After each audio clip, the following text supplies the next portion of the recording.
When Veterans Day comes every November, we remember the veterans buried in the National Cemetery, but one of Springfield's most heroic veterans is not buried there. He's buried here in Lincoln Memorial Cemetery, and his name is Myrl Billings.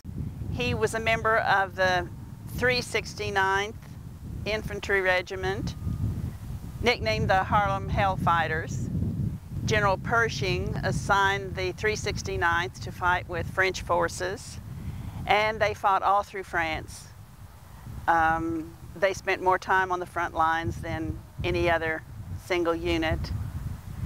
And they fought so courageously that the French awarded the regiment, each man in the regiment, a Croix de Guerre, and they also gave 200 individual medals, and that's the highest award that the French can give for military valor. And Myrl Billings got an individual Croix de Guerre, so he received 2. Myrl Billings came back to Springfield in 1919, and he helped organize the Norval Stafford American Legion post, and he was a founder of the first boys club here in Springfield. But his health had been destroyed. He was gassed in World War I, and he died in 1920.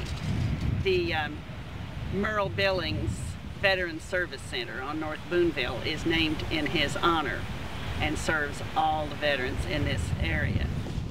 We all need to remember that in addition to Myrl Billings, there are a number of other veterans buried here in Lincoln Memorial Cemetery, other Springfieldians who have served their country.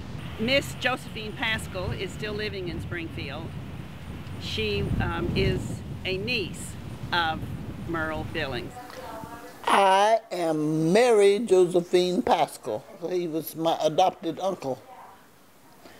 His sister was my adopted mother. He'd been gassed over there, and he was in St. Louis in the hospital, the government hospital. And that's where he died. He came home sick, and that broke their hearts.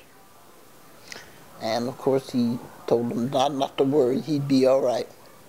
And I guess dying, he was all right. He left my grandmother a $20 a month pension. And we thought that was a lot of money at that time, 90 years ago.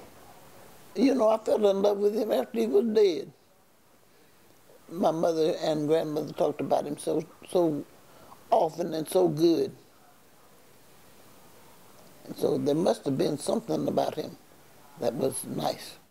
It would be difficult to overstate the courage and valor of the 369th Regiment. They never lost a prisoner or gave up a foot of captured ground, and all of this from soldiers that many Americans didn't want to send into combat. Interestingly, the current commander of the 369th Regiment is Colonel Stephanie Johnson. For newsleader.com, this is Bob Linder.